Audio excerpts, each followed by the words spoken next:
नमस्कार, आप सभी का स्वागत है। आज हम लोग पढ़ेंगे शैक्षिक प्रबंधन एवं प्रशासन और इसका टॉपिक है संस्थागत नियोजन। क्या टॉपिक है? संस्थागत नियोजन। आज हम लोग जानेंगे कि ये नियोजन क्या होता है, संस्थागत नियोजन और प्रबंधन क्या होता है। तो सबसे पहले हम लोग जानेंगे कि नियोजन क्या होता है। तो नियोजन जो होता है, नियोजन को इंग्लिश में कहते हैं प्लानिंग।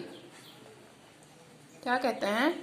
प्लानिंग। प्लानिंग से हम सभी परिचित हैं। प्लानिंग क्या होता है? प्लानिंग का मतलब होता है कि किसी भी कार्य को करने से पहले उसकी रूपरेखा तैयार कर लेना। जब हम कोई कार्य करेंगे उसके पहले उसकी रूपरेखा तैयार कर लेंगे तो वो कार्य आसानी से संपादित हो जाता है।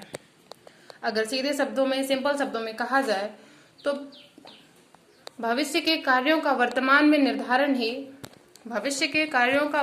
में निर्धारण करना ही नियोजन कहलाता है। जब हम कोई कार्य करते हैं, भविष्य में कोई कार्य करना चाहें कि हमें कौन सा कार्य कैसे करना है, किस प्रकार से करना है, तो उसकी जो पूरी रूपरेखा होती है, उसकी पूरी भूमिका होती है, उसकी पूरी रणनीति जो होती है वो हम पहले से फिक्स कर लेते हैं, पहले से नियोजित कर लेते हैं। तो ये हमारा कहलाता है नियोजन। संस्थागत नियोजन क्या होता है? किसी संस्था द्वारा जो हमारे पास प्राप्त साधन है या जो साधन मिलने की संभावना है, उनके आधार पर उनके साथ में हम जो भी कार्य करने की रूपरेखा बनाते हैं वो संस्थागत नियोजन कहलाता है। किसी शिक्षण संस्था द्वारा प्राप्त हमारे पास जो प्राप्त और आवश्यक संसाधन है, प्राप्त साधन है, जो मिलने की संभावना है, उनके साथ में अपने विकास के लिए जो बनाया गया कार्यक्रम है, उस कार्यक्रम को उस शैक्षिक संस्था की नियोजन कहते हैं हम।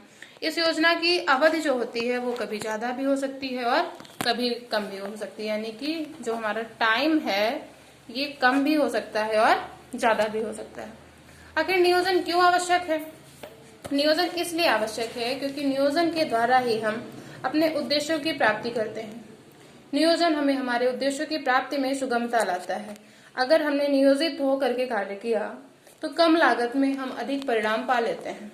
जैसे अगर हम कोई कार्य करने निकले, हमें कुछ पता ना हो उसके बारे में हम ना जाने तो उस कार्य को करने में बहुत सारी कठिनाइयां आती हैं और उस कार्य को हम सही ढंग से संपादित नहीं कर पाते हैं। तो जो नियोजन है वो हमें उद्देश्यों की प्राप्ति में अत्यंत आवश्यक है।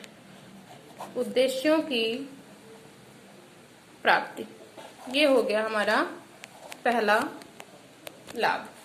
दूसरा लाभ क्या है कि हमें अब जो इसके मार्ग में पहले से आने वाली बाधाएं हैं उसका हमें पहले से पता होता है कि हम नियोजन करने से पहले हम ये जान लेते हैं कि जो भी कार्य हम करने जा रहे हैं तो इस कार्य को करने में कौन सी कठिनाइयां आती हैं। तो हम क्या करते हैं, नियोजन में कठिनाइयों के बारे में हमें पहले से पता होता है। कठिनाइयों के बारे में पूर्वानुमान होता है।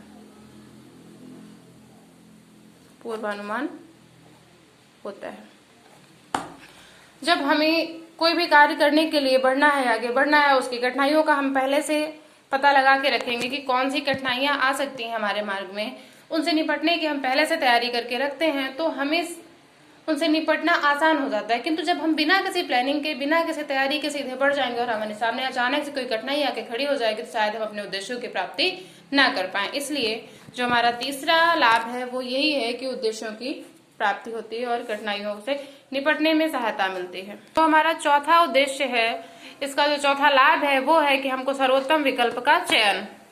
हम अगर पहले से नियोजित होकर के कार्य करते हैं, हमें कोई कार्य करना है, तो हम क्या करते हैं कि एक कार्य करने के जितने भी रास्ते हैं हमारे पास, एक कार्य करने के जितने भी विकल्प हैं, तो जो उसका सर्वोत्तम विकल्प होगा उसको हम चूज करते हैं, यानी उसका चयन करते हैं कि हमारे लिए कौन सा सर्वोत्तम विकल्प है, सबसे बेहतर हमारे लिए क्या है।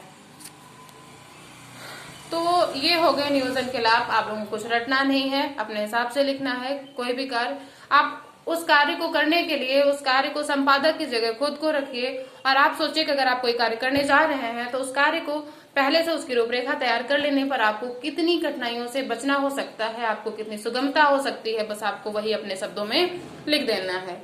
लेकिन अगर इसकी परिभाषा लिखने के लिए आती है तो आप अपने सीधे शब्दों में, सिंपल शब्दों में आपको यही परिभाषा लिखनी है कि किसी भी कार्य के किसी भी संस्था द्वारा या किसी भी शैक्षिक संस्था द्वारा किसी भी कार्य को करने के लिए, उसको संपादित करने के लिए जो पूर्व में रूपरेखा तैयार की जाती है वही नियोजन कहलाता है। आखिर संस्थाओं में नियोजन क्यों आवश्यक होता है, तो आज हम लोग बात करेंगे कि जो शैक्षिक संस्थाओं में नियोजन है उसके लिए जो उसके उद्देश्य होते हैं क्या होते हैं। उसका जो पहला उद्देश्य होता है ये होता है कि शैक्षणिक आयोजनों को उचित दिशा प्रदान की जा सकती है। जब हम कोई शैक्षणिक कार्य करने जा रहे हैं उसका पहले से पूर्वानुमान कर लेंगे, उसको पूर्व नियोजित कर लेंगे, तो हमको उस दिशा में आगे बढ़ने से, उस दिशा में कार्य करने से एक बेहतर परिणाम मिलेगा। दूसरा जो इसका उद्देश्य होता है, इसमें क्या होता है, अध्यापकों में रचनात्मकता आती है। अध्यापक पहले से पूर्व नियोजित होकर के आता है तो छात्रों को एक बेहतर परिणाम दे पाता है, छात्रों को एक बेहतर विकल्प दे पाता है कि इस फील्ड में ये करना है। इसके द्वारा अगर हम पूर्व नियोजित हैं, यानी कि कोई भी कार्य नियोजित ढंग से करेंगे, तो विद्यालय में क्या है, जो विद्यालय में प्रगति के साधन है, विद्यालय को आगे बढ़ाने के साधन है, छात्रों को आगे बढ़ाने के साधन है, उनको जो है हम उनका बेहतर प्रयोग कर पाएंगे। अगर हमको पता है कि हमको कौन सा संसाधन चाहिए, उनका प्रयोग हम बेहतर कर पाएंगे, संसाधनों का हम उचित रख रखाव कर पाएंगे, उन संसाधनों की हम व्यवस्था कर लेंगे कि हमें कौन सा संसाधन चाहिए, संसाधनों की व्यवस्था पहले से करके रख लेते हैं हम लोग। तो ये भी एक नियोजन का लाभ है। इसके अलावा नियोजन के पद, अब हम बात करते हैं कि संस्थागत नियोजन के पद क्या होते हैं। तो संस्थागत नियोजन जो होता है उसके लिए एक इटेलिएट और मॉसिसियर ने इस संदर्भ में 7 पदों को दिया है, जो आप लोगों को कहीं भी मिल जाएगा, आपकी गाइड में, आपकी बुक में। फिर भी हम बता दे रहे हैं कि शैक्षिक आवश्यकताओं में उपलब्ध संसाधनों के लिए जो लक्ष्यों का निर्धारण करना है, ये संस्थागत नियोजन का पहला पद है।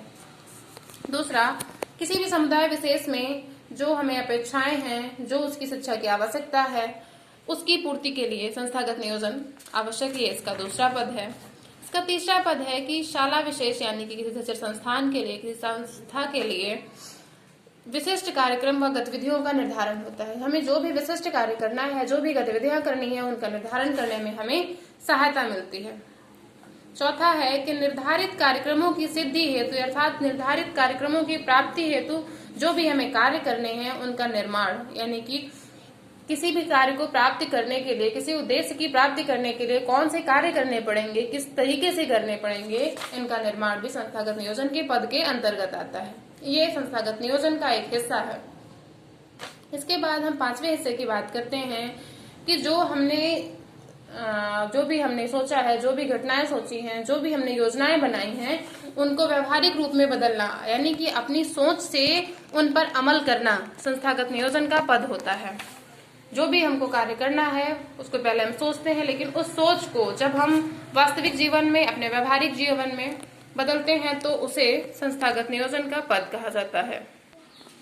इसके बाद जो हमारा छठा पद होता है, इसका जो छठा स्टेप होता है वो ये होता है, किसी भी कार्य को सतत रूप से, यानी कि कंटिन्यूटी बनाए रखने से किए जाने व्यवहार और क्रियाओं का मूल्यांकन कर लेते हैं। हमें जो भी कार्य करना है, जो भी उद्देश्य प्राप्त करना है, उसका मूल्यांकन का मतलब आप सब लोगों ने इसके पहले पढ़ा होगा, मूल्यांकन आप लोग जानते हैं अच्छे से। तो किसी भी कार्य को सतत रूप से किए जाने पर उसका व्यवहार वो कितना व्यवहारिक है और उसकी क्रियाएं कितनी क्रियाशील हैं, उसकी क्रियाएं जो हैं वो कितनी व्यवहारिक हैं, उनमें कितनी वास्तविकता है, इनका हम पहले से मूल्यांकन कर लेते हैं।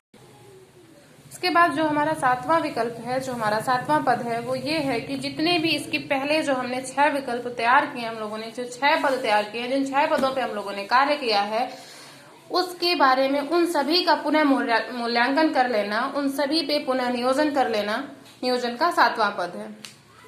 तो ये हो गए नियोजन के पद, यानी कि नियोजन के स्टेप, किस तरीके से हम नियोजन करते हैं। लेकिन अगर वास्तव में देखा जाए तो नियोजन जो बनाना है, योजना बनाना है, उसके कुछ प्रयोजन इस प्रकार भी देखे जा सकते हैं, जैसे कि योजना काम करने का विधिपूर्ण तरीका है, यानी किसी भी कार्य करने का सबसे बेहतर तरीका है कि पूर्व नियोजित होकर के उस कार्य को करना। और इसमें से कोई प्रशासक का कार्य जो है, कोई भी कार्य हमको करने उससे पहले कुछ पूर्व चिंतन कर लेते हैं हम लोग। तीसरा जो है यह लक्ष्य एवं उद्देश्यों का निर्धारण करता है, यानी कि जो नियोजन है, नियोजन के लाभ है ये हैं कि इनसे हम उद्देश्यों की प्राप्ति कर लेते हैं। ये उद्देश्यों की प्राप्ति का सबसे बेहतर तरीका होता है और इसके द्वारा सारे लक्ष्यों की प्राप्ति के लिए जो भी साधन अपनाए जाते हैं इन पर विचार कर लिया जाता है कि हमको कौन से साधन चाहिए, कौन से संसाधन चाहिए, किन संसाधनों का कार्य करते हैं। ये हमारा पूर्व नियोजन से ये लाभ हैं।